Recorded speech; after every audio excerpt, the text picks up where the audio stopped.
From the alley-oops at Kezar to the glory days at the stick. From who's got it better than us to brick by brick. It's always the 49ers way, from off-season to game day. Yeah, we talk back. It's the 49ers Cutback.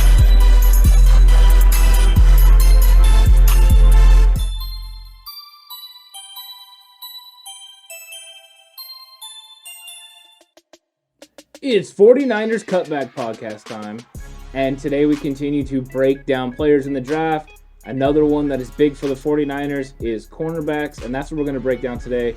Horst, are you excited to talk about the DBs in this draft? Yeah. Well, all right. Defensive backs are soft. No, I'm just kidding. It's actually a huge, important position on the field. They're often one-on-one on an island over there, and the 49ers happen to have, none on their current roster at the moment. So, yeah, this is a pretty important position for them in the draft. Very important position in the draft. Extremely important that they find ways to address the cornerback issue. There's a lot of different ways they can go about it. There's a lot of guys that we're going to talk about today. We got quite the list of DBs for y'all. Yeah, I think that there is 3 guys in the first round that the 49ers could target at 12 or in a trade back scenario. All 3 of these guys can go there. Horst, what do you think about Caleb Farley? Would he make sense for the 49ers in round 1?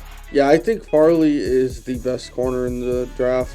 He fits exactly the mold of what the 49ers like to do. He's tall, he's long, he's good in press coverage. I think he'd fit nicely into their cover 3 scheme.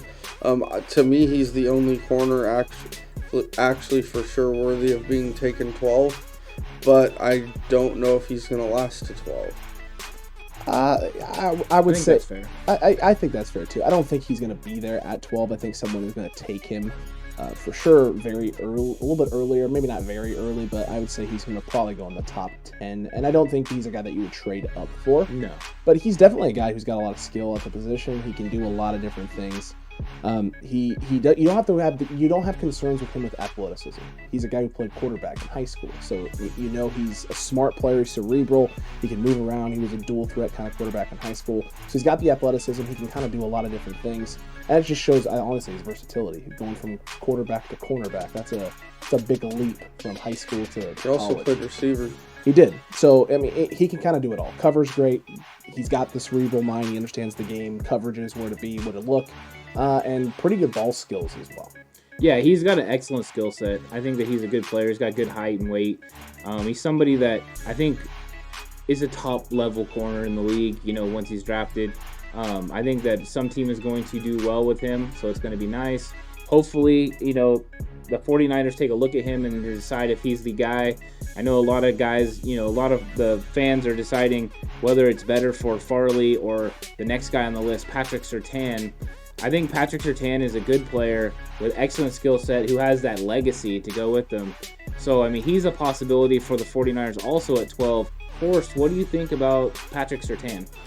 So Patrick Surtain it's kind of an eerily reminiscent situation of Quan Williams Jr. last year, although Winfield's a safety, is that he comes out, he's very solid technique-wise. He was a huge recruit coming out of high school, obviously a big name with a dad that, was a Pro Bowl NFL player for 12, 13 years. His dad played forever. The only thing about Surtain that I will, and to me it's not too much of a negative, is I don't know how high his ceiling goes. Because I think he's going to be a really good player, but I think he's, between his family and going to University of Alabama, I think he's really, really coached up. So that's the only thing about him. But I think Surtain might be the surest guy of the group to be at least a solid NFL player, because he plays with great technique. He's very smart. He's aware of everything going around and played for a great coaching staff at Alabama. Yeah, I think that's the thing that probably bodes most well for Patrick Surtain is he's extremely well coached up already. He's very polished in most aspects of the game. He's great in man. He can play some zone. He can do a lot of different things. The only thing he doesn't have is elite speed. Mm-hmm. But, at the cornerback position, sometimes your ability to understand and be able to predict what a team's doing, what kind of routes they run on certain downs, when they line up in certain packages, formations, where he sets up on the field, you can kind of if you're a smart enough corner, you can figure out where most likely he's going to finish his routes on the field, and you can make up for the fact that you don't have the elite speed, because no matter what, receivers come out and they have breaks, they have timing, things that they want to do with their route combinations. And if you know when this guy is 2 yards inside the hash mark, most of the time he runs an out-breaking route, whether it's a corner or a deep out, you can put yourself and set yourself up in positions where you don't need the speed to cover the route because you're already predicting and guessing what the route is going to be before he even runs it. Yeah, I think that's the thing that's helping with these guys that are kind of legacy players, is that they've learned from their dads, they've learned from good coaches, so it gives them an edge. And you don't have to have elite speed to be a great corner in the NFL. I think Richard Sherman is a perfect example of that. This guy does struggle on, pass routes that go deep when he has somebody with elite speed. He struggled a little bit against Florida in that SEC championship game, but I think he's got a lot of talent, and I think he's a surefire, potential Pro Bowler. So he's somebody that definitely at 12 I would be interested in, especially in a trade back. If he, you're trading back a few spots, they're in that 15 to 16 range.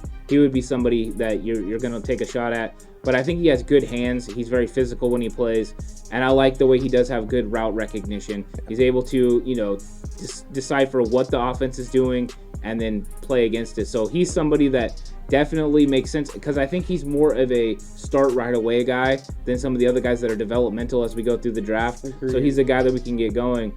Now, as far as the next guy goes in the first round, probably the third guy, and a lot of 49er fans are real hot on this guy, is Horst J.C. Horn. What do you think about J.C. Horn from South Carolina? The 49ers have been going Muschamp players for a long time. In fact, this guy, I love Muschamp so much. As soon as Muschamp got fired, he opted out. What do you think about J.C. Horn being a option for the 49ers, especially if they trade back to that 18-19 range? I like J.C. Horn a lot. I disagree that he's better than Caleb Farley. I know a lot of people have been saying that. But I do think that the difference between him and Surtain is not very much as people think. Like where I draft them, to me, both those guys are guys I would draft in the early 20s. And if that means you can't get to Surtain but can still get Horn, if you were to trade back, I would take that in a heartbeat. I think Horn's a supremely gifted player. Seems like all the defensive and offensive guys that come there out of Muschamp's program are tough physical guys that play the game physically. He's not afraid to tackle. He does need more coaching than Surtain. He probably needs a little more technique work, and but that's kind of like we talked about with Surtain's dad being a corner. I know Horn's dad played in the NFL as well, but he was a wide receiver. With Surtain's dad being a corner, it's kind of something he grew up doing. So I think J.C. Horn's got a really high ceiling, and I think he'll be a really good player for a long time. I would take him in the first round. I don't know if I would take J.C. Horn in the first round per se. I feel like he does have he has some more weaknesses in coverage than a guy like Patrick Surtain has. He does tackle very, very well. He's got the NFL pedigree too, so you don't really worry as much about the athleticism with him. Recovery isn't as big of an issue.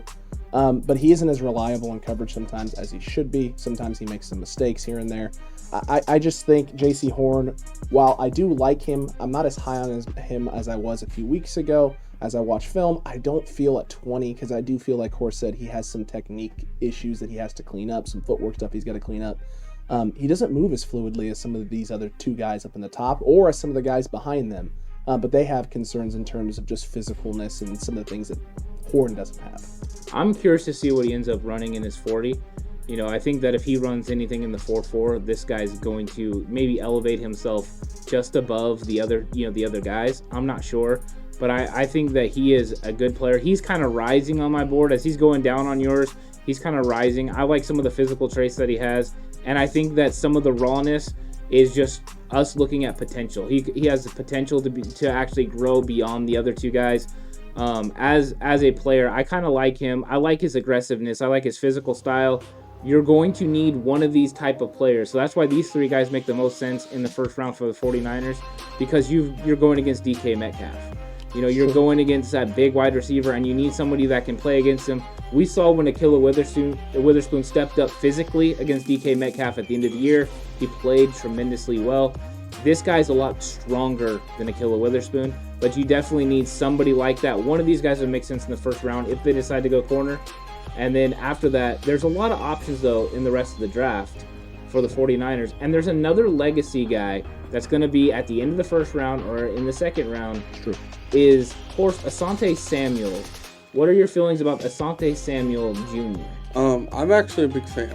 I think Asante Samuel Jr., because people have him all over the board. Some people have him in the first round. Some people have him in the third round. I think Asante Samuel is actually really similar to Surtain. Maybe a step below that as a prospect. But he played on a terrible Florida State team. Whoa. Sorry, bud, but the last couple Florida State teams have been two of their worst teams ever.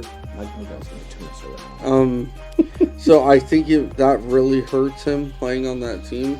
And I think he's a similar guy to Surtain. Like I said, he plays with great technique. He's very smart. He's aware of what's going on around him. He sees routes coming. He's good at jumping them.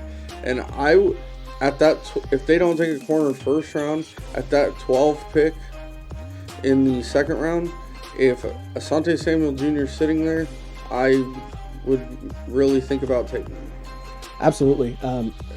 It's almost like he's built on what his father was. I mean, he looks like he's a better tackler than his dad was at this point of his career. The ability to recognize defenses, the ability to break on balls, the way he plays, such smoothness. I really do like a lot of the things that he does, and I think he does get a big bad rap from that Florida State defense. I think they look at what that team did, they look at him, and they I'm sorry. I mean, I hate to do that to your boys, but as a Florida Gator fan, also, I mean, that happens with. The only thing worse than Florida State defense is Florida's quarterback or their cornerback throwing a shoe, but that's besides the point. We'll get there. We'll get there. But no, Asante Samuel Jr. I think he's probably one of the more undervalued guys, and that's only because people have him all over the place. There's some places that have him going super late, 4th, 5th round. There's some places that have him in the top 3 or 4. I don't think people know where to value him because you look at his tape and he looks better than the defense played. And then there's times you look at the tape and you're like, okay, well, he makes some mistakes here and he makes some mistakes here. But as a young guy, he was an all-SEC guy as a freshman. I mean, he's got this. The ceiling is there. One thing I know about him is he's gritty. I think that's the word that kind of describes him the best. And he is a player that I think he makes sense for teams that are looking for a nickel guy. And I think that's why he's falling on some people's boards as far as, what people are ranking him, because they're seeing him pigeonholed as a nickel guy. And I think that is what he ultimately plays in the NFL and becomes an elite one. But playing on the outside, just with the size that he is right now, he's small. He doesn't have the weight behind him. So I think those are going to be things that kind of push him into the second round, where I think he's ultimately going to go is the early part of the second round. I don't think the 49ers will have an option to take him, but if they could, this would be a good option to replace, Quan Williams. Man, I was just about to say that. Yeah, that would be really nice. He could plug and play. You could put him in there. He would be a nice guy that they could build with for the next, 4 years and then see where it goes because he's smart. And you really can't teach some of the things like that, the natural instincts of where to be at what time. There are just certain things, and that's why you're seeing a lot of these legacy players up the board because, the natural football instincts, being football smart is something that's important. And I think this guy could make sense for them in the second round, but definitely not in the first round. But second round is definitely a possibility. And anyone that thinks he's going to go later than that, what are you watching? I watched a lot of film. I've watched this guy, over the years. He's a big-time player. And he's gotten better every year. And, man, that Quan Williams, I think that's a dead comparison for him. Yeah. And I mean it as a compliment. And he's actually bigger than Quan Williams. Because everyone knows how highly I think of Quan Williams. Yeah. So don't do this man dirty, Madden. Don't do it. Yeah, don't give him that 75, Madden. No, his name will not get him a 75. No, I'll actually probably get like an 84 to start. His dad was good. Yeah. He'll get a platinum card, right? Probably. Ultimate team from this. Up next, guys. A guy that you had talked about a little bit. You've been watching a lot of film on this guy, Mr. Newsom. How are we feeling about the Northwestern cornerback? I like him. I really do. I think that out of the corners, this guy actually has some of the best technique you're going to see. The way that he sets up and plays, he's always in the right spots. He takes good angles on balls. So he does a good job. And I think that he's a player that, the 49ers could definitely get in the second round. I think he's a second round talent. So that's why he makes sense, because that, pick we got in the 40s is going to be right there. They'll be able to maneuver around and take a guy. But he's got good size, so they're able to use him, on the outside. He doesn't have to play inside, because that's what we're talking about with Asante Samuel. You worry about him playing in the 49ers scheme, the cover 3, playing on the outside. This guy, you don't have to worry about that. 6'1", 190 pounds. He'll put more weight onto this frame. He'll probably be 200 pounds by the time the NFL season starts, which is nice. He makes tackles, and I just like the way he sets up. He's got good footwork and all that. Plus, he went to Northwestern. If you go to Northwestern, you got to be smart. So, use that mind. Big brain. Yeah. So, Horst, what are you thinking about Newsome? Newsome, as soon as you said that if you're talking the second pick, definitely. I agree with you. My only worry with Newsome after watching some film was that I wish there was a combine for a guy because I'm curious where he tests on explosivity and speed and stuff and agility. But all the other stuff, you're right. His technique is good. He's around the ball. He's smart. But the only thing that would worry me is him being a step too slow. But I think he can overcome that with his great technique. But yeah, I definitely think as a second round prospect, solid player. I like him a lot. I'm not as worried about his ability to explode out of breaks. I felt like on film that when he's stuck and planted in space, when he's going a direction and he gets wrong or opens up, that he does a great job of recovering. He's able to move quickly on routes. When guys try and pull double moves on him, he puts that foot in the ground quick and changes directions and explodes out into the route and at the ball. I'm not as worried about that with him. I think for him it's just more of the like Horst said and mentioned, potentially the speed aspect, the deep routes, the deep ball. Yeah, the long area speed. But that's about it. I really like what he possibly could develop into. The question with him is just what is his ceiling? Because if he is as good as he's ever going to be right now, but if he's near what his ceiling would be, there's just not a whole lot of room for growth, and eventually at some point you're going to start to taper off if you're already near what your peak is going to be. But I don't think there's enough out there on him. I don't think he's had enough game reps to know whether or not he's close to his ceiling or not. So I think it's just a concern that would be unfounded, to be honest with you. I like a lot of the things that he does on film. I just started watching film on him recently, and we watched a little bit today before we came in here to record, and I can tell you what, every time I watch film of him, I like him just a little bit more. Yeah, he's a talented player, and I think that somebody's going to get themselves a nice pick, and I don't think he's reached his ceiling. I think his ceiling is still to come. I think he's only getting better, and I think that's what we're going to find with a lot of these guys, is that there's potential, and one guy that has a lot of potential, but teams are kind of wavering on whether he's a slot corner, a nickel corner, or if he's a safety, is Elijah Molden. Alex, what do you think about Elijah Molden?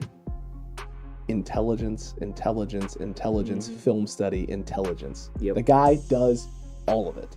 I mean, you can tell when you watch his film that he is not only where he's supposed to be, but he's almost at times on film, there's times where he's intentionally dropping back into coverage when he has flats responsibility because he wants that quarterback to dump the ball down in space because he's ready for it. Yep. He knows what you're doing before you're doing it, and then gets you to do the thing he wants you to do so he can capitalize. And it shows on film.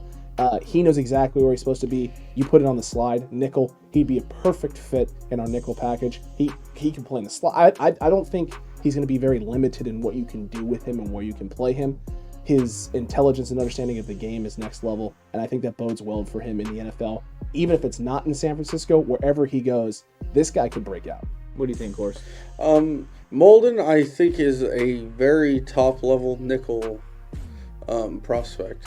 I don't know that I trust him on the outside or see star caliber corner on the outside, but I agree with all you guys said. He's super smart. He's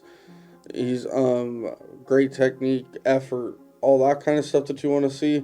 I think he's a little limited by size and physicality. I think that though, as a nickel corner, I think he'd be a really good player. Now, just it depends what round you value a good nickel corner at, where you see him. wouldn't even at that second pick, I wouldn't hate him.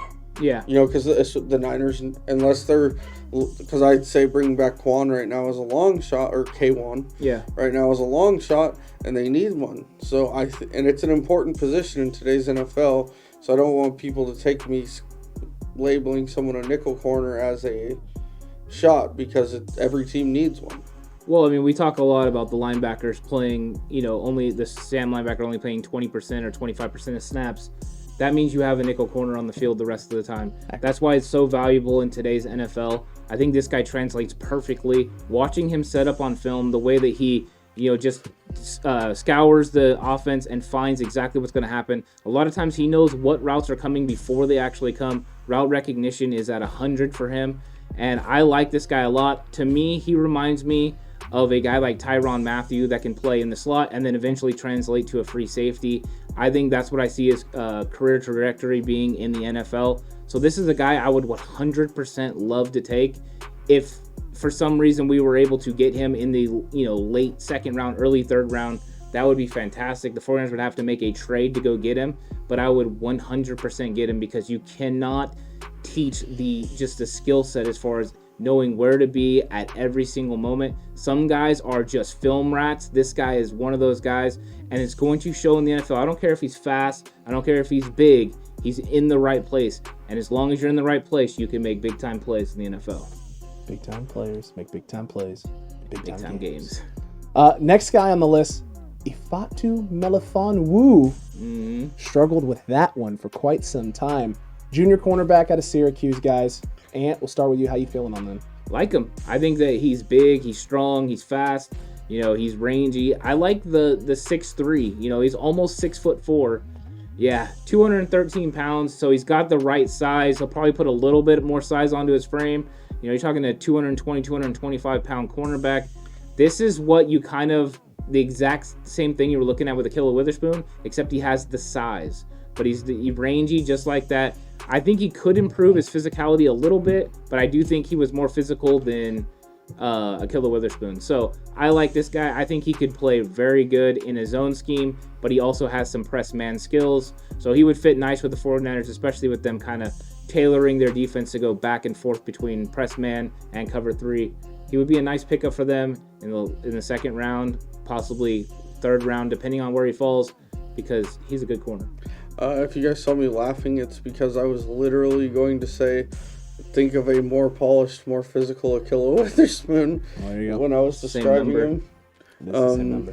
It is. I like him a lot. Like you said, third round. I like him a lot. He's big, he's strong, he fits their scheme, and except unlike Ahkello Witherspoon, he's gotten better at it, but he comes out as a good tackler. Yeah, the size for him and the strength is not a concern. He definitely checks all of those boxes. He just doesn't check some of the man coverage boxes. And the Niners, right now with Saleh, you're kind of set into that cover 3 scheme with a new D coordinator. With the promotion for DeMeco Ryans, you don't know if they're going to stick with that solid, wide 9 cover 3 kind of look, or if they're going to try and mix up a little bit more things. If you bring in a guy like Melifonwu, you're not going to get as much of the confidence with him as a man-to-man guy. He does have some man-to-man press skills. He gets physical in space. He's not a soft or finesse guy by any means, but he's not the most polished guy in terms of technique against a guy in space when he has to play man. He's great in zone. There's a lot of clips and highlights of him where he's covering a route in zone. He understands the play recognition. He knows the other routes going on around him, and he jumps off a route and gets a pick or tips a ball and creates something for a teammate.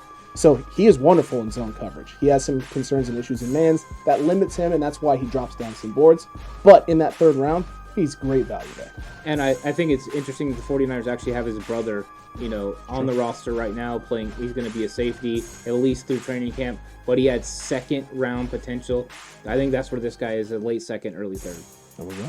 Next on the list is Tyson Campbell. Horst, this is the guy opposite of the super fast guy. He's really fast. He's so fast, he's flying up boards at a record pace. Yeah. Now, this guy got good size, good speed. Horst, what do you think about Tyson Campbell compared to the guy that's taking all the juice right now? Take this with a grain of salt because I have not watched the most film on this guy. How much salt though? You said a grain. Like a couple drop lines. Okay, a couple drop Iodized or sea? Actually, I want to say sea salt, like the pink sea salt. Oh, the Himalayan salt. Yes. Oh, there we go. Okay. Impressive. Good stuff. So, Good stuff. to me, he's really athletic, but he's nowhere near where he needs to be to play in an NFL game right now. I think if he gets picked by the right team, right coaching staff, he could be turned into a player. But I think if you're talking at the moment, because he was one of those guys, one of the videos I watched was them versus Bama, and he looked confused out there by their route scheme. That's my take on it. I have not sat there and watched, hours of film on the guy. I've only watched some, but that was my take on him. I think that it's hard with him and Stokes because for me, Stokes has the elite speed. Obviously, everyone just saw the 40 time that he just ran. Campbell doesn't have that level of speed. He's a little bit on the taller side in regards to Stokes, about an inch or so taller. I don't have as many concerns about his athleticism. I think he is fairly athletic. I worry about some of the physicality with him. The size concerns. He doesn't weigh the most. He can definitely add some size and frame on him, but he's already a junior. He hasn't really, size-wise, he hasn't added a whole lot of weight in his time at Georgia. I feel it's a little bit more of a risky play because there's some places that are having him move upboards, upboards into like the second round, late second, early third. And I view him more as a late third, kind of closer getting to that fourth round sort of guy. I have Stokes going a little bit higher than him. I think Stokes has, and that's only specifically because of the speed that he plays with.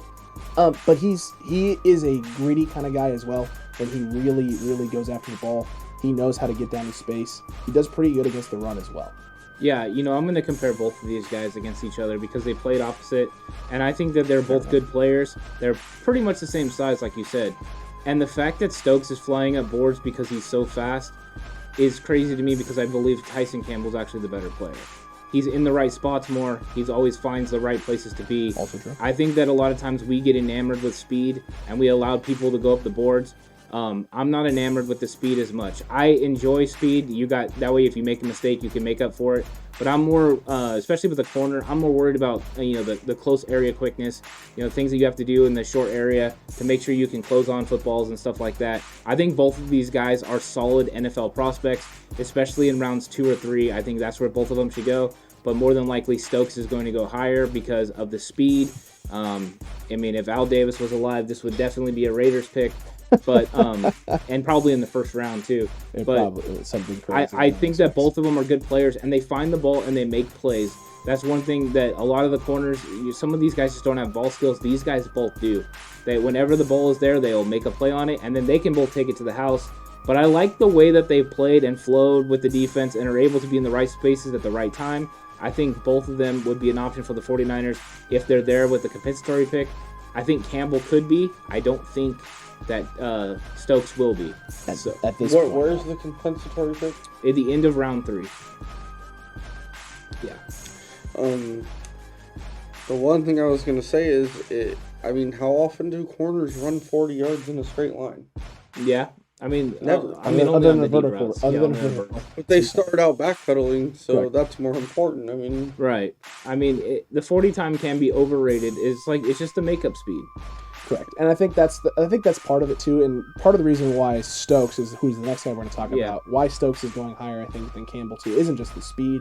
Where he's flying up above Campbell. It's some of the health stuff with Campbell because he's had some nicks and bumps and missed some games, and at this point you're nitpicking because it hasn't missed like an abundance of games, but he's missed enough that it's noticeable, and now people are like, well, maybe that's something to worry about. And Stokes didn't miss as many games, and also he runs like really stupid fast. So he does blitz off the corner and kill quarterbacks. He does do that, and I think that's part of the reason why people look at Stokes and view the upside, the potential with the speed. The ball skills, while he didn't record an interception in college, Stokes did, he does go up and play the ball very, very well. He's very aggressive as a tackler in space, but so is Campbell.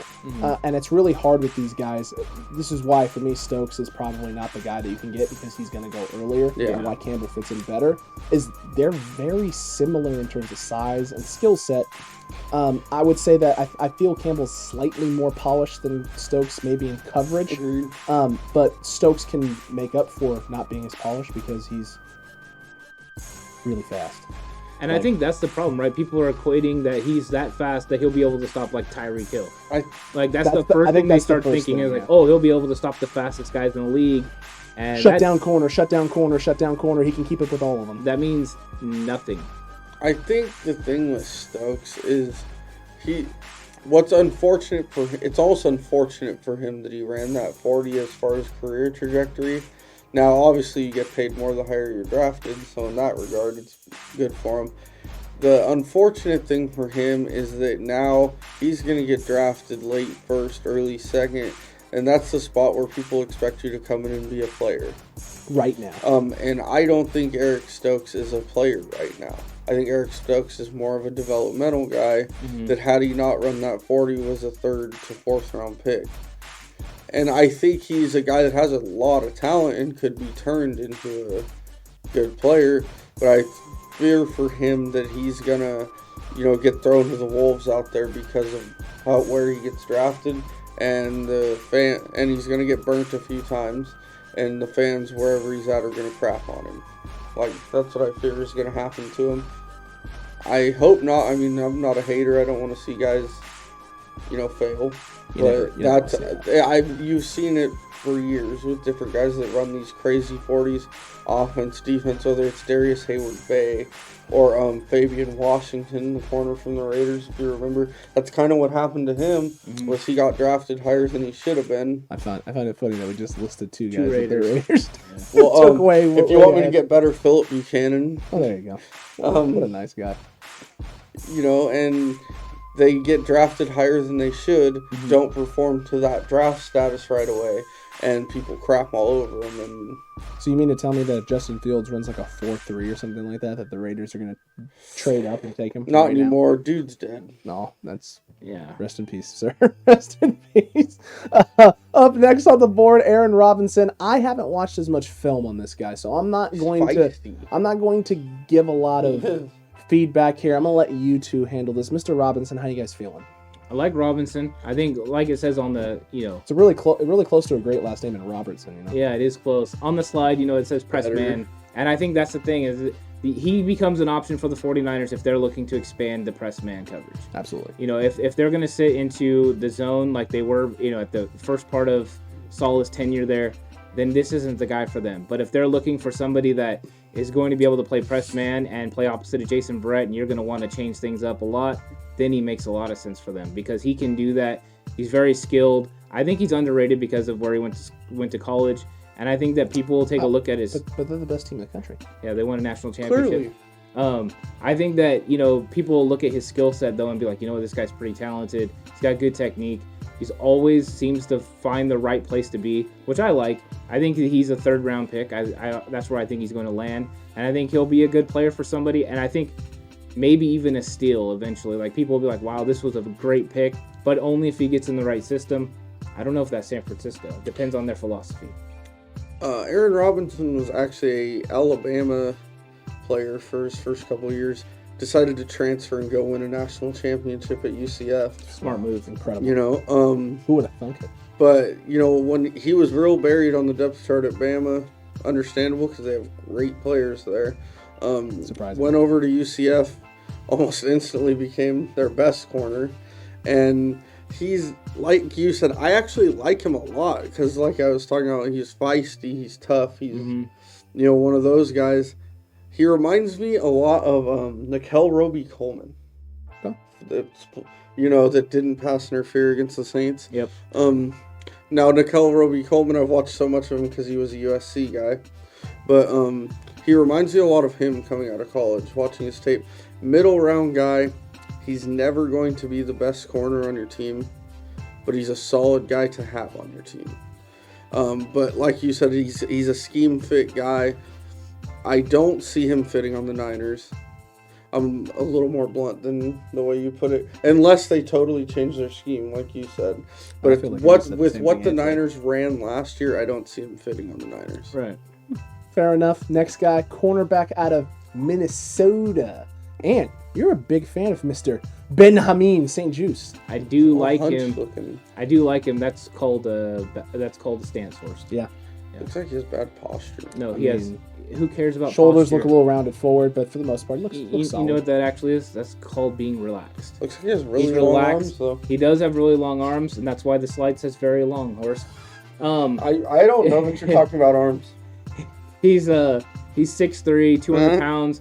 He plays with his length. Like, he really does use it to the best of, the best he can. He takes full advantage of it. I think that he's a great player that looks a lot like the guys we talked about in the first round, especially, the J.C. Horn and the Patrick Surtain. He's built like that, and he plays like them, just not to the level that they play right now. But there's a lot of potential there, and I think that his short area quickness is good enough to make plays in the NFL, and I think he would be a solid pick in the third round. I think that the 49ers, if they could get him in the third round, this might be an option. If you don't go corners in round 1 and 2, getting this guy in the third round, you could plug him right in, and he could go ahead and play. I think that in a couple of years, we'd be talking about him being, one of those guys that's making an impact on the team.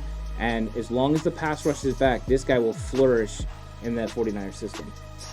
Yeah, I think he's a really high ceiling guy. He's got all the attributes you look for in the defense they run. I don't think he's developed yet, and I hate to keep going back to the same guy, but he's kind of reminds me of a more aggressive Witherspoon, like I said again earlier, but when he was at Colorado. He would be a great pick in the third, fourth round in there, but not above that. He ain't making it to the fourth round, Horst. You don't He's think making so? it to the ninth. He ain't making it to the fourth round. He's going somewhere early 3 to mid 3. I think it's late 2, early 3. That's where I think he's going to go. But I say third round. I could see Real that. quick, do you think late 2's too early for him? Late 2? If you were personally making the pick, Yeah. is that too early for him? No. I think he's that kind of talent. I think that Fair the reason is there's guys that are going to go ahead of him that are different type of role, but you're looking at a guy that has the size and speed and length that you're looking for to play that cover 3 scheme. So it just makes sense for them. And if you're going to replace Akilla Witherspoon, you replace him with this guy. Yeah, it's I don't- definitely a perfect scheme. I don't think he has some of this. He's got some speed concerns, obviously, but like you talked about the short area quickness, he does make up for it in that sense. He gets in and out of breaks quick. He can jump routes fairly quick. He's fairly good play recognition, too, for a guy his size. But yeah, I mean, if you're going to stick in the cover 3 kind of scheme, he checks every box. He's physical. He goes up and plays the ball. He tracks the ball very well as well. The length, obviously, at 6'3", you're going to have long arms. You're going to be a longer person, lengthy.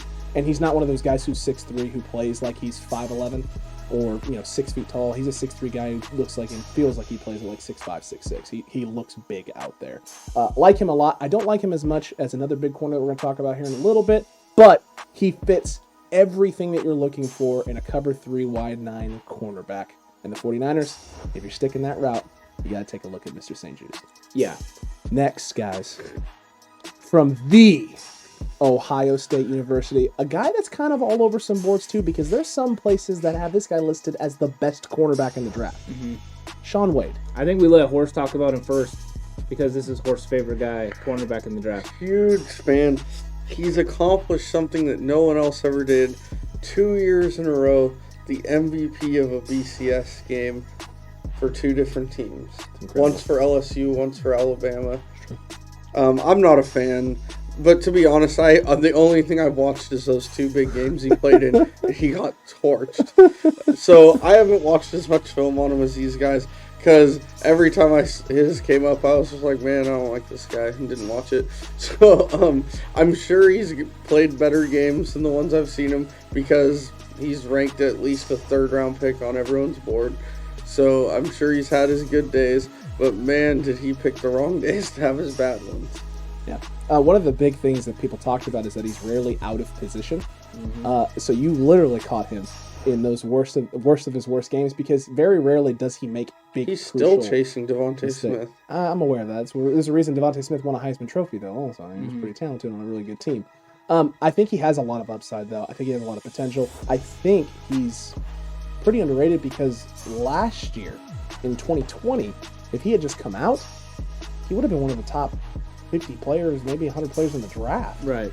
He was ranked fairly high. He did not have a great 2020, but 2020 college football season is just weird in general, and so I don't think you can judge him a whole lot on that. He had 14 deflections in his career. He had 4 interceptions.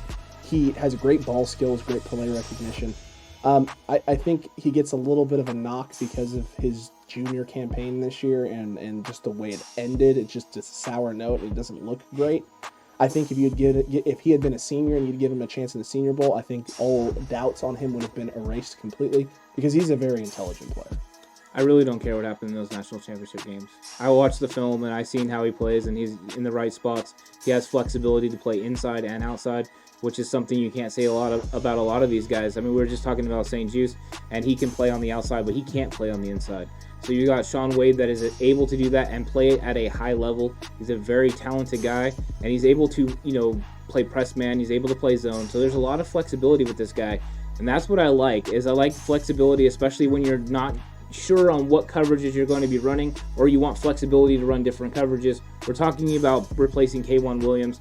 He could do it. We're talking about replacing somebody on the opposite side of Jason Verrett.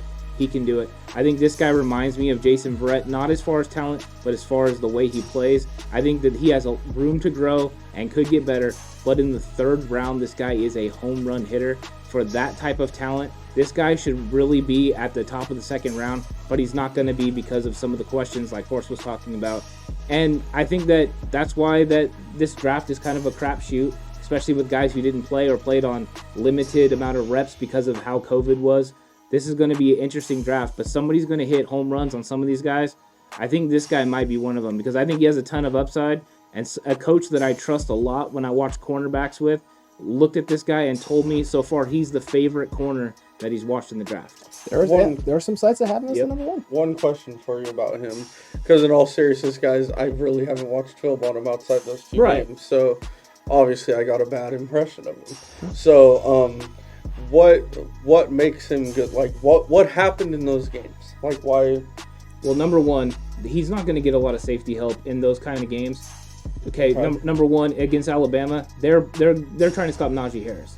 Everything is about him. So they're putting this guy on an island against one of the best receivers that there is in college football. In the history of college football. We're talking about a great one, and this guy's expected to play him man up the entire time. And for as long as he do. Right. We're not talking like you got to stick with him for 3 or 4 seconds. We're talking 5, 6, 7 seconds because of how much time Mac Jones had. And Ohio State's coverage is not very complicated, like as far as to decipher. So Mac Jones is back there picking apart. And as far as against LSU, think about who he was going against there: Justin Jefferson, Jamar Chase. Like, these guys are Marshall Jr. too as well. All these guys are, first round talent. Some of them top 10 talent. I think we're looking at it and we're like, okay, that's when he's going against, like, not just NFL talent, but the best NFL talent. Yeah. I'll have to watch more video on him before I come up with a for sure. Yeah, I mean, it's fine. I had heard what you had said about him before. Oh, you knew I was. And I was leery about watching too much. But when I got into it, I'll be honest, he jumped off the screen to me in a different way than I was thinking he was going to. And he actually became one of my favorite corners. Whenever I do a mock draft, I almost always draft this guy. So before you watched film, did you think the same thing I did? No, I'd be honest, I had no opinion on him before I watched, only what you had said. To be honest with you, too, I think the thing that I like most about him is there's a few guys I will say this about in the draft, and he's one of them. His ability to change direction on routes when they break, when the guy makes a double move, his hips. He gets his hips around, and he gets out of his breaks, puts his foot in the ground, and goes. There's not a lot of false steps. He doesn't really stutter. Once he knows what you're doing, he can get his body to do exactly what he wants. Put the foot in the ground, get out in space, get out in the route. If he knows it's a slant, he'll try and get over the top of it or undercut it. If it's a post over the middle, he gets over the top if he's beat and recovers. I like a lot of the things he does. I think he gets a bad rap for COVID season. So he is definitely a hitter. I remember him getting ejected he's for physical. whacking Trevor Lawrence. Very physical. Good stuff. Thanks, COVID. Way to ruin it for somebody. Up next, after Mr. Shaun Wade, we got Kelvin Joseph, cornerback out of Kentucky. Watch some more film of him with you guys today. Yep. I like a lot of the stuff this guy does. Yeah, he's a good player. I think he's got a lot of talent. And I think he's more of a developmental guy. I really do. But I think he has, the ability to be somebody that's a good starter in the NFL, somebody that you can count on, someone that's solid. It all depends on how he can develop his talent. He'll be able to, get out there and play on the outside and be able to guard in the zone. He has good recognition of what's going on. He's able to sink well. He does exactly what you want a cornerback to do. He looks fluid in his back pedal. The question is this guy going to be, is this guy a third or fourth round guy? I think a lot of people are going to draft this guy on pure projection because you see the talent, but you don't know exactly what it's going to translate. But I like him overall. I think he's a good player. Somebody that I think the 49ers, once again, that compensatory pick, this would be an option for them in that area because of the size, speed, weight, talent. I just think they'll have to know that this guy's more developmental than the other guys that we've talked about. Yeah, I literally just barely watched a video of him in the last 2 days. You guys sent me the list of who we were going to talk about. I watched some clips of him, then we watched some more clips of him this afternoon. He jumps off the screen athletically, like he's got a lot of talent. He's another one of those guys I fear is going to get drafted higher than he should because of his physical abilities rather than the way he plays. And like you said, if you're talking late third, early fourth, as a sit for a year or two, and learn the professional game, I think he could become a player. I am a little worried about him being one of those guys drafted a little too high and thrown to the wolves. Plus, those Kentucky uniforms are nice. Those Kentucky uniforms are pretty sweet. You gotta love that Kentucky. Best uniforms in the SEC. Disagree. But that's beside the point, because Kelvin Joseph, that was impressive. Mr. Joseph, I think he does one of the things I liked a lot was that he finds the ball really well, especially when it's 50-50 vertical ball. He gets up, locates, tracks that thing, and is able to go up and make a play, whether it's in space at the top, or whether it's once the ball is coming down to the receiver's hands and he goes and attacks. He does, some of his clips are him trying to make up getting back to a route after he's gotten beat, so he does have some issues there with footwork and technique, which is why you put the developmental thing and why you talked about it, because it's true. He has technique, footwork, hip things that he has to work on to be a better cover guy, because at the college level, you may get beat and be able to make it up. At the NFL level, not as often where you're able to do that. Nope. But like I said, if you're drafting this guy, this is why I think he will go probably somewhere in the fourth round, maybe fifth even. He could slide. I don't know if he will slide that far, but definitely into the fourth round, is because teams are going to look at all the talent stuff and go, wow, he's a great value in 4, but there's no reason to go up any earlier to get him, because there are some of the guys later that I think that we're going to talk about that are sliding for some reason beyond belief. Right. That probably shouldn't, that you would rather reach up for and grab in the third. I think there are guys after him that I would rather have than him, but for some reason, there's always some guys in the draft that climb. I think he's going to be a climber. I think so. I think that people are going to see the potential and really fall in love with this guy, but we'll see. So you have the same worry I do a little bit, that he's going to be drafted. Well, I think it's just higher than his potential. I think he'll be. I don't think he'll be drafted higher than his potential. Or not his potential. I think he'll be drafted higher than his current ability. That's what I meant. But I think he has huge potential. Agreed. Next, guys, gentleman from Oregon, Mr. Graham, Thomas Graham Sr., 5'11", 196 pounds. This guy started 3 years at Oregon. Doesn't get as much love as maybe he should. How are we feeling on the man? Yeah, he had no chance to move up because he opted out. Yep. I think this guy is a dog. He gets in there and he mixes it up. He's another guy that just is very well-rounded. He plays well.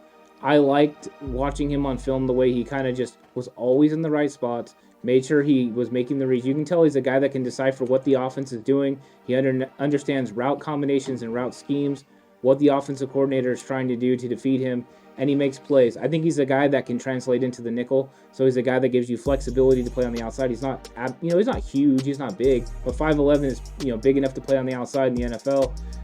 I think, but he might translate more inside and maybe eventually to free safety, because I like his physicality. I like the way he reads. I think he could be a good player for the 49ers if they wanted to take a chance on him in the 4th or 5th round.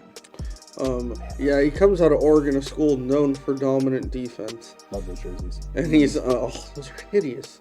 And that bright yellow, that's Who doesn't like highlight or yellow? Highlighter Terrible. yellow. What's wrong with you? Terrible. What's wrong with you? And the thing about Thomas Graham to me is that, like you said, he's a dog. He's tough. He's smart.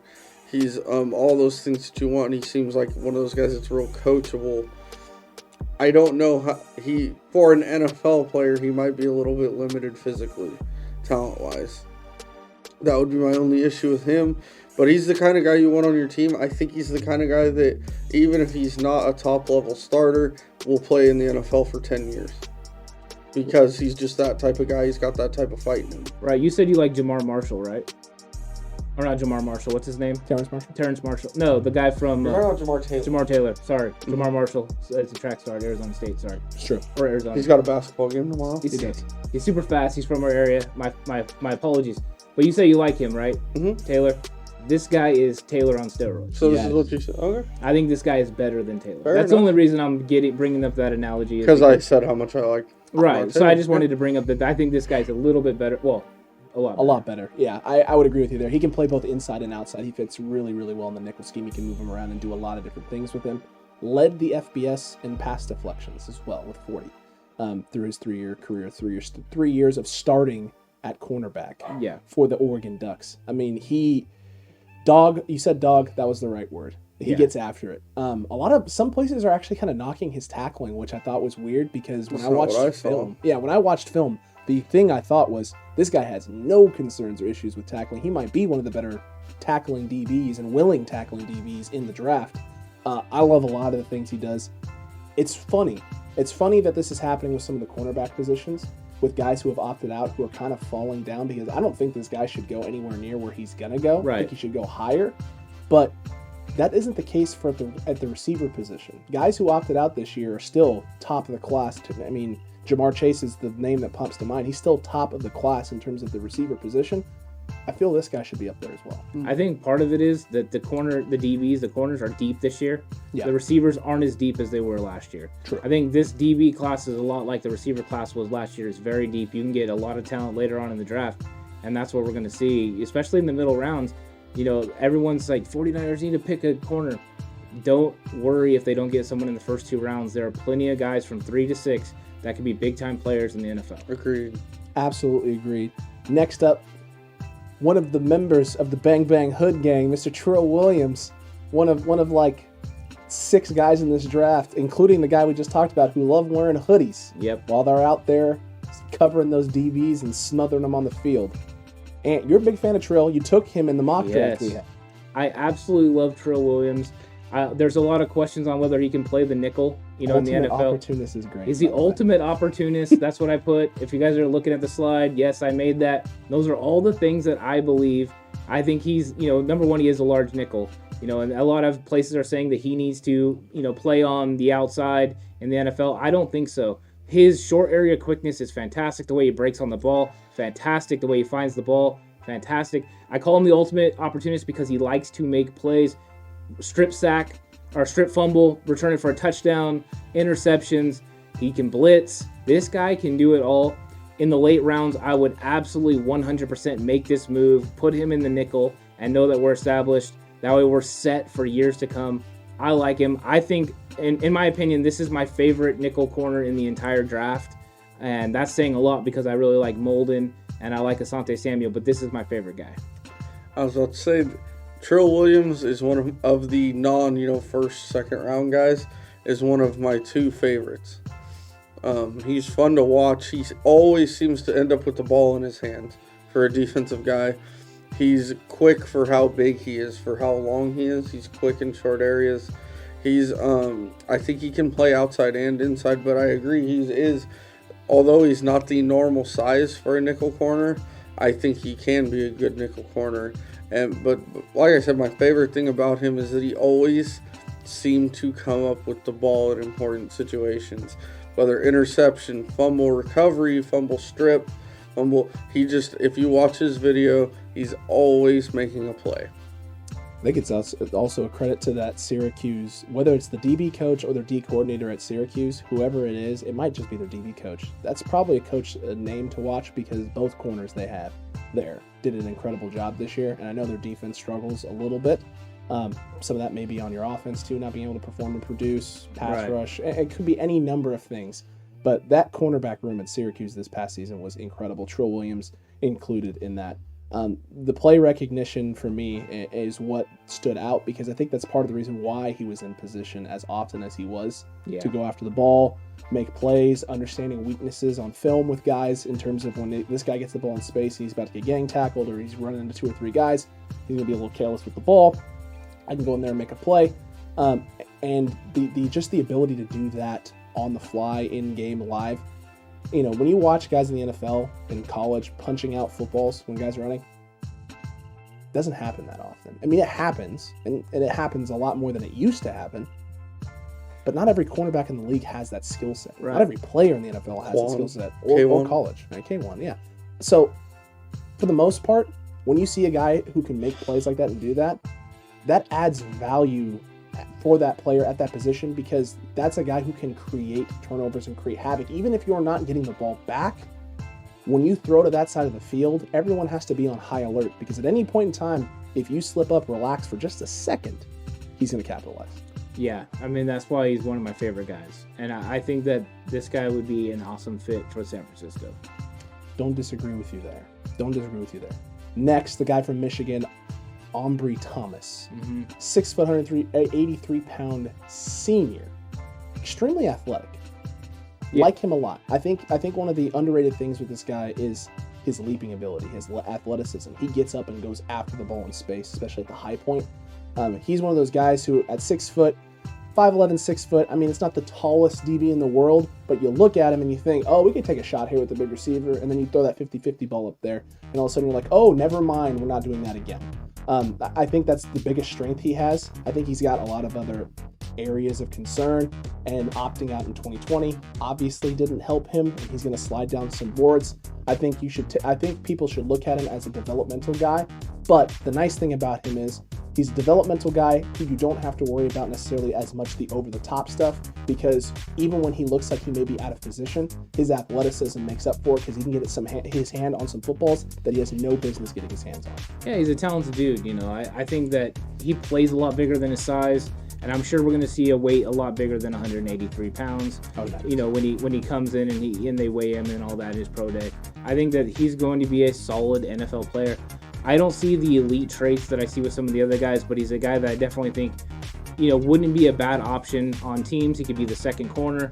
I think that is a possibility for him. I see him going in the late 4th, early 5th. I know during our mock draft 1.0, a lot of people wanted us to take him.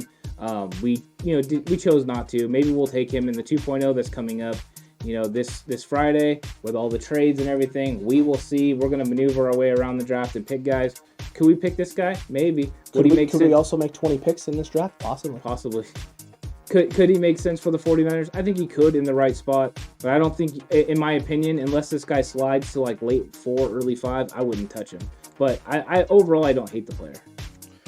I'm going to be totally honest, I don't know much about him. Not a guy that I know a whole lot about. I know the name, I mean, from him being a Michigan guy, but I'm a big Harbaugh fan, and Michigan sucked, so I didn't like to watch them because people harped on Harbaugh about it. Certain people. Yeah. Whoa! Up next, a guy from LSU that people should be familiar with, Kerry Vincent Jr. Ant, how do you feel about this guy? You know, I'm not the hugest fan of him, but I do think that he has, you know, like I put on the slide, quickness and then fluidity. You know, he just looks like he's gliding around. I think the weaknesses for him is that he plays off a little bit and lets people catch the ball underneath, and then tries to close and make a play. A lot of times he gives up receptions that he could have probably made a play on. I think those are the things that I question the most. But I think that he could play the nickel in the NFL. I think that he has some, you know, man coverage skills. He could do something in the NFL, but I don't think that the talent that they were acting like he had last year that he actually has. I think this is a good player, not a great player, and that's why he's going to go in the late 4th, early 5th. I'm not a big fan. He's, to me, he's one of those guys that in college makes up for bad reads and bad effort with great athleticism. I don't think he has, as we've talked about with other guys, the dog in him needed to make the NFL at his ability level. Yeah, I think he benefited too from just a great LSU team in 2019, and that kind of elevated him in terms of it. I know he had a lot of pass defense that year, but when you're a team going to maybe your second or third read and you're rushing throws because the pass rush is coming and you just can't get anything going, and the quarterback starts forcing some throws, that can elevate and increase some of your stats. I think he is fluid. I like the fluidity aspect. I don't think he has many issues. He doesn't really get caught up much, but a lot of that is due to the fact that he lays off in coverage a little bit. Mm-hmm. And if there's one thing we all know 49ers fans hates, it's Richard Sherman-esque dropping back and sitting and letting things come up underneath when you can break on him, which he did a lot of this year, and it drove fans crazy because it looked like Sherman was just quitting. He was giving up on, playing certain things and just trying not to get beat over the top. So I think there are some concerns there with some of the route running, not route running, but the recognition and coverage and ball breaking skills, getting downfield and breaking on routes underneath. I don't have as many concerns with this next gentleman, though. No. Mr. Israel, I don't know, what is it? Mukamu. Israel Mukamu. I actually, I like this guy a lot. You do. I think that he is probably one of the best players that could go in the 5th round. I think he's a phenomenal talent. Played on the opposite side of J.C. Horn. They had 2 big physical corners. This guy has great length. I'm curious to see how much weight he ends up putting on. At 6'4", 205, he's got enough room to put 15 pounds on, especially in the next few years. I think that he can play on the outside. He's not somebody that can play on the inside, but he could play a free safety role eventually. Sure. So he's a guy that right away fits in the 49ers system, and then eventually they can mold him into something else. So that's why I like him. To me, he has great ball skills, great hands. He can make plays. I like the length. This is the guy that you want to put weight on and then put him against DK Metcalf. You want that size and stuff. The only worry is occasionally he gets beat. He doesn't have that elite speed to be able to catch up. But as long as he fixes his technique and maybe playing in the cover 3, he could play a system that would really fit for him. I think that this guy is actually a 2nd or 3rd round talent that's going to go in the 5th round, and I'd love for the 49ers to pick him. There's 2 things I'll point out about this guy. One, he already pointed out that, man, he screams safety if you put a little more weight on him. 2 would be, if you're playing opposite J.C. Horn and there's not a whole highlight reel of you giving up touchdowns, you played some pretty good football, because those teams were not going after J.C. Horn. So to play as well as he did, being targeted as much as I'm sure he was, he's definitely got some ability to him.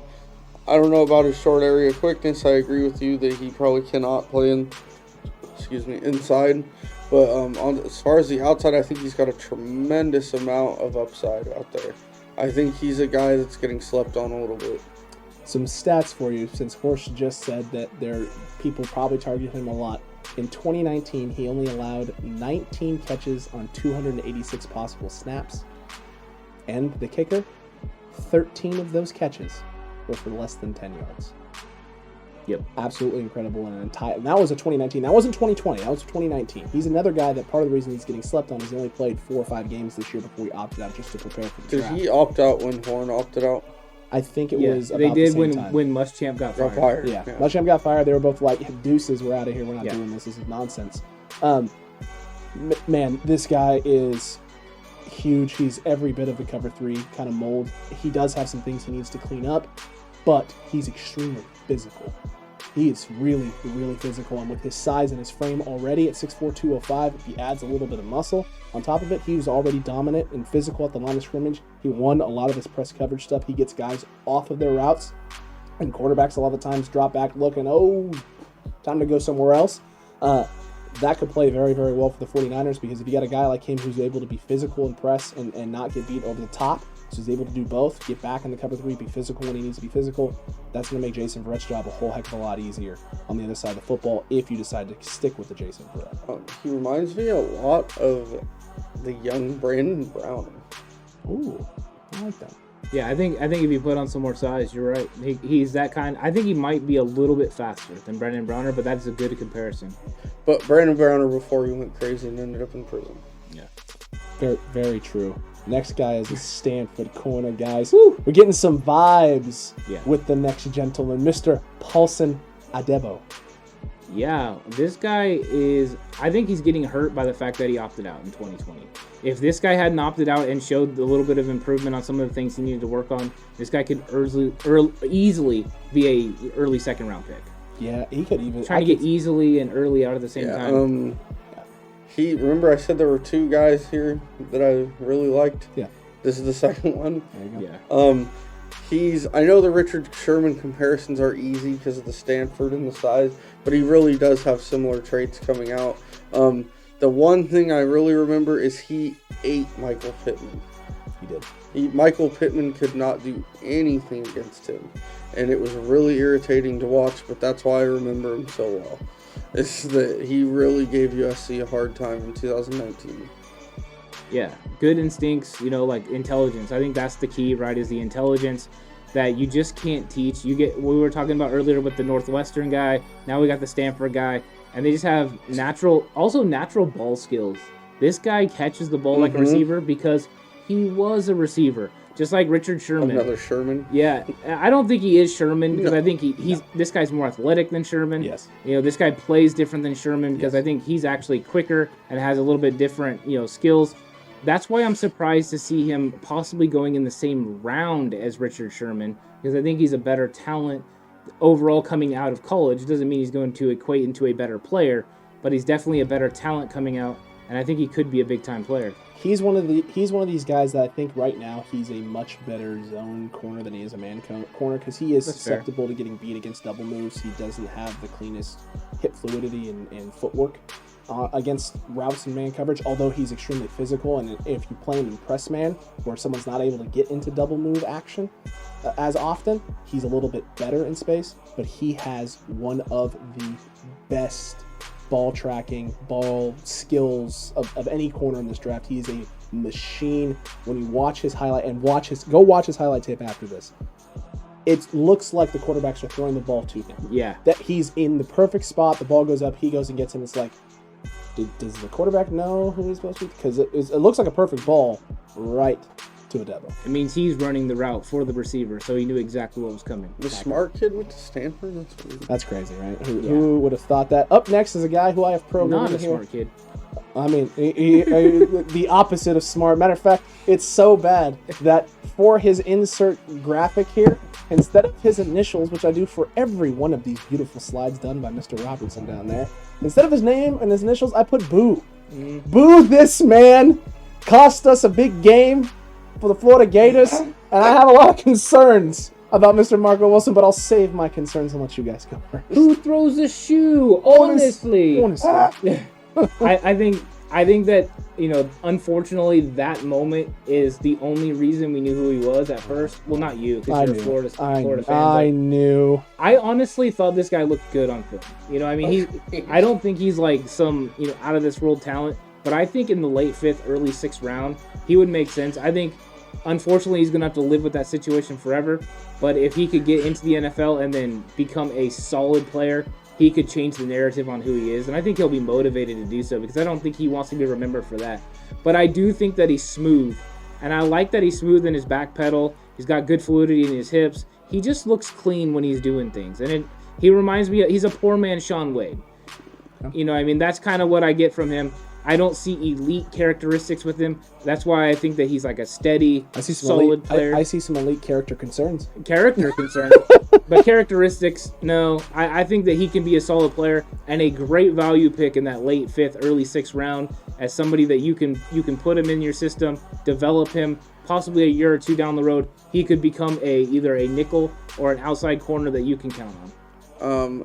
I actually pretty much agree with Ant.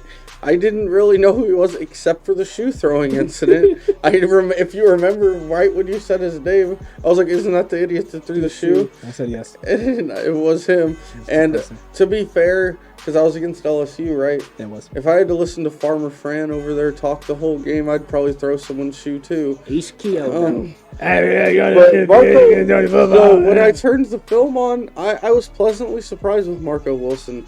He's real athletic. He moves well. He turns his hips well. His footwork is good. I think he's definitely a draftable player. He's going to go one of two ways with the whole shoe throwing incident. He's going to let that define him, or he's going to fire up and make sure everyone forgets about that, and he can look back and laugh at it one day. But I guarantee you right now he's not laughing about it, and if he's a big-time player, that is motivating him right now. I hope to God it's motivating him, because it's motivates me every day not to like him just a little bit more. Marco Wilson, I think the big thing for me that's a problem is his tackling. And I know you guys didn't have the same concerns that I did, but I watched a lot more of Marco Wilson, and at times he doesn't feel like a willing tackler. Mm-hmm. He goes in there sometimes soft. Guys can sneak out of tackles that they shouldn't sneak out of because he doesn't go in there with the ferocity. Now, some of that, I think Buddy agreed with me there. I think some of that may be because he is coming off of an ACL injury in 2018, in the middle of his freshman year, in which he was putting together a great freshman campaign. 2019, he looked a little iffy. 2020, with COVID and everything else going on, it's really hard to judge fully if he's back and if his head was all there. And after the shoe throwing incident, I don't believe it was, personally. I think maybe he was a little just too caught up in the moment, and that shows some immaturity for a guy who's a junior and should be coming into the maturity aspect, hopefully. But for the most part, he does do a lot of good things well. He doesn't have as many technique concerns, and some places have him going as high as the 3rd round. I don't think that at all. I think some of that, though, is because his brother Quincy, who is a non-shoe throwing Florida Gator cornerback, went in the 2nd round about 2-3 years ago to the Colts. He plays for the Jets now. So there's that NFL pedigree. It's in the NFL athleticism bloodline is there, and so people are a little bit higher on him than maybe he's shown. I think he could develop into something. I think there is value with him late, just not early. I think he needs to get to the NFL and make something big out of himself, because he has a natural thing to be able to work with PF flyers, because he makes shoes fly. I think it would be fantastic. Hey, Marco, call me. Hey, how many wins did LSU have this year? Not very many. Yeah. Not very many. They beat Florida, though. Hey, didn't you guys lose a game that you shouldn't have lost? Didn't you guys lose to a pretty bad comeback, bro? Pretty bad Oregon I'm pretty team? sure we lost all of our games. I wasn't Florida State. I mean, I don't want to. I guess you guys have been struggling. Our best game was when we acted like we had COVID to avoid Clemson. I liked it. Eat it, Clemson. You're not going to run us off the field. Can't embarrass us if we're not even there. All right. Next up is Amador Lenoir from Oregon, who happens to be somebody that I actually like. I've kind of grown accustomed to watching his video a little bit more than I probably should, only because I think in the late rounds he would make sense for the 49ers. Horst, what do you think about the Oregon Duck? And with some nice uniforms, by the way. That uniform is nice. No, the highlighter yellow is better. I think the green with the highlighter yellow 6 looks better. The silver, the white and silvers are numbers, nice too. Those are clean. This one looks smexy. The highlighter yellow numbers look good. As the entire jersey, no. Oregon as a program, no. I mean, garbage. I feel like you're biased there. That O stands for how many national championships they've won. Now I wish you would get to the topic at hand. Okay, Amador Lenoir is dependable. He has quick. No, I'm just kidding. Just reads the slide. Reads the slide, and that's it. Amador Lenoir is your typical late round prospect in that he's a senior. He's started a lot of big games at Oregon, but he's not the high prospect level physical ability or size. He's the kind of guy that's going to have to scrap to make the team, but I think he can. He plays with good technique. He's smart. He understands the offenses he's going against. I say his best chance is probably as a back end of the roster and special teams contributor, though. Yeah. Don't expect, if you're drafting this guy, you cannot expect a lot out of him in terms of getting on the field and producing. Really? Yeah. This guy is built for the NFL to play in the nickel. I like him a lot. Don't like him as much. I think he's going to be a solid player in the NFL. Somebody's going to get themselves a good player because of the things that are on the slide. He's dependable. He plays every single game, which is important. He has quick twitch, and you know what? I thought I'm not gonna lie. I thought when I saw quick twitch, I thought maybe he was like a quick Twitch streamer, like he'd hop on for like 30 minutes and then hop off. So you meant muscle fibers. I get you. Yeah, I'm picking up your sarcasm. I'm glad. Yeah, this is a good player. So glad. I think that he will be a solid, 6th-round pick for somebody. Somebody's going to get a good player that they can plug in, and he could be a developmental piece that could translate to a great nickel corner in the NFL. I like characteristics and traits that he has. He doesn't equate to some of the guys we've talked about before, especially in the slot, but that's why he would go in the 6th round and be a lot of value. Can I give him a nice compliment? Yeah. I like him more than Marco Wilson when some throw shoes. It's true. So, there's that. But he also won't have the same opportunities to promote, the PF Flyers.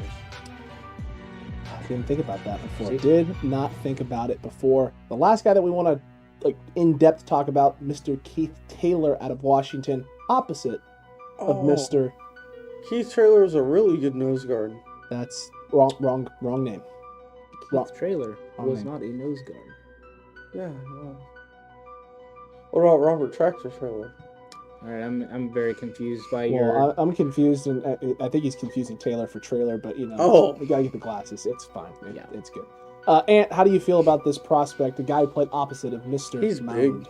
big. I actually like this guy. I think that the more I've watched him and the more I've really gotten into the film, though, is I don't know if he's going to play very much corner in the NFL. I think that he does translate to a cover 3 corner, but I think that he's going to move to safety. I think this guy will eventually move there. The lack of speed that he has will make him a nice candidate to play kind of a strong a strong safety position where he can, develop and get into the box and play, but he also will be able to cover tight ends, which is nice. Why not have a 6'3", 200+ pound guy that can cover tight ends if needed? Because that is always a problem, especially the better these tight ends are getting. Travis Kelce and these guys with size. Getting a guy with corner skills that has the size would be a nice fit. I wouldn't hate the 49ers. In fact, I would really like the 49ers to pick this guy because you've seen what they've did with Melifanu, that they've gotten him. He's another big safety. So maybe that's what they're going to do is translate and find a big safety. This would be a guy that could come in and compete with them. They already got Jared Maiden as the backup at the free safety spot. This guy could come in and battle Melifanu and just see what would happen at the safety spot. Totally agreed. He is not a corner at the NFL level to me. But the only thing he could possibly play is the cover 3 like you wrote up there. But I see him as an in-the-box safety. I think that's, if he makes the NFL, that's where I see him. He looks like he has enough physicality, and you brought up a point that I actually wasn't really thinking of, is that, man, if you match him one-on-one with the tight end, he's going to give tight ends problems. No, he definitely will. I think the biggest concern I have with Mr. Taylor is the fact that he isn't as physical as his size dictates. At the 6'3", almost 200 pounds, you expect a guy like that to be a little more physical in coverage. I think he's closer to finesse than he is to physical, though he can do both things. He plays fairly well in man and in zone. I don't think he'd have as much trouble in a man coverage scheme, but he definitely wouldn't be day one ready to be elite or solid in man coverage. He's going to have some issues. I do like the notion of him kind of playing in the box hybrid role, because I think that as the NFL shifts more and more to being a passing league and getting away from running backs, not necessarily running the ball, but getting away from running backs being the focal point of an offense, and the more that tight ends develop and become better in space, I think that he's a perfect candidate for a guy you need to start looking at prototypically, size-wise, speed-wise, skill set-wise, what he can do to cover tight ends like, for example, this year, Kyle Pitts, Brevin Jordan, guys who are a little bit more on the athletic side of the spectrum and don't necessarily fit the prototypical tight end mold. Yeah, and you bring up the tackling, and that's one of the big questions. I watched some film breakdown, and one of the big questions was can he make tackles? And when people don't make tackles, I'm less worried as if they're not willing to make tackles. He's a willing tackler. He goes in there just not with good technique. So also changing roles, because you're talking about physicality, changing roles to a safety could also help him with that, because now he has less coverage responsibilities and more time to come up and actually make tackles. So I think he can make sense, especially in the 7th round or an undrafted free agent. This guy would fit nice for the 49ers because he has, some schemes fits for the 49ers. Absolutely. So as you can see, there's lots of players in the draft from rounds 1 all the way through round 7 that would make sense for the 49ers, that fit their scheme and fit what they're trying to do. As we see with these guys, there's some guys that fit the cover 3 scheme, some with the press man, and then some playing the nickel. The 49ers have to decide which ones they want to target. I think a lot of it is going to come down to what they do in free agency. But I think a lot of these guys I really like, and I think they would make sense, especially in the mid rounds of the draft. I think that's where the most value is. Anywhere from late 2 through kind of the 5th round is where I think that there's a hotbed for good corner talent. Yeah, this year's corners class reminds me a lot of last year's receivers class, and that there's a lot of good players. Now the receiver class this year is the opposite, but yeah, but it kind of comes and goes. But I think this is the class that, of any position, will probably produce the most good pro players. Yeah, I think that's. Buddy agrees. I think for the most part, the cornerback position this year, if there was ever a year to have some holes at the cornerback position and some concerns or maybe depth, which the Niners seem to have all of those at the no depth on the roster currently, some holes on the opposite side, even if you re-sign Verrett. I think this was the year that if you were going to go into a draft with cornerback concerns, this is the perfect year for it, because you can address and hit a lot of those questions and concerns and holes early, late, middle. Doesn't matter where you want to take a guy. You can find a guy with a lot of value and who could surprise a lot of people. And we all know how good the 49ers front office is at finding mid to late round talent and turning those guys into stars. I would not be shocked to see the 49ers take multiple players at the cornerback position. Like we talked about, number one, for depth reasons, guys you could develop, guys that will play special teams, gunner, and that sort of thing. Also, guys that will translate to safety in the future. So I think that the 49ers will probably take 2 at least, maybe more depending on what they do to maneuver through the draft. The question is, how many are we going to take in the mock draft that we do on Friday? Maybe 16. I don't know, baby blue, maybe like 1,000. But the only way you can be here for that mock draft on time, live with us, is to hit that subscribe button right this moment. Smash that subscribe button, hit that notification bell while you're at it, like the video as well. Don't forget to share it as well. You want other people to be involved in this content. I see you over there, Horst, you're looking cute. Make sure you leave a comment down below. Which of these guys that we listed do you like?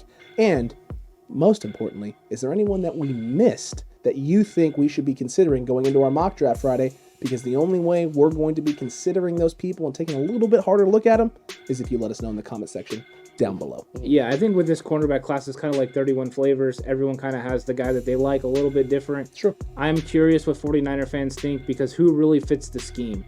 Who really fits what the 49ers do with the cover 3 and then also being able to play some man coverage? I'm sure it's going to increase a little bit more. Jason Verrett coming back will be a signal of that, because that's what he's really good at doing. So I think that we're going to find out real quick what these guys do, and I'm curious what fans think about who actually fits the 49er system the best. Guys, join us specifically at 6:30 on Friday. That's why you've been smiling. You've been waiting to drop that beauty of a gem. Wow, very specific about that. Congratulations. All right, I think that's it, boys. Yep, you guys, you know what time it is. I need to get out of here before this guy annoys me with his stupid smile. All right, guys, let's chalk another one up. It is. You know what? It is. That smile is stupid. Stupid. Yeah. You think you're strong and pretty? Idiot face. No, you're pretty and you're pretty stupid. Who's that? He's trailer. Don't care.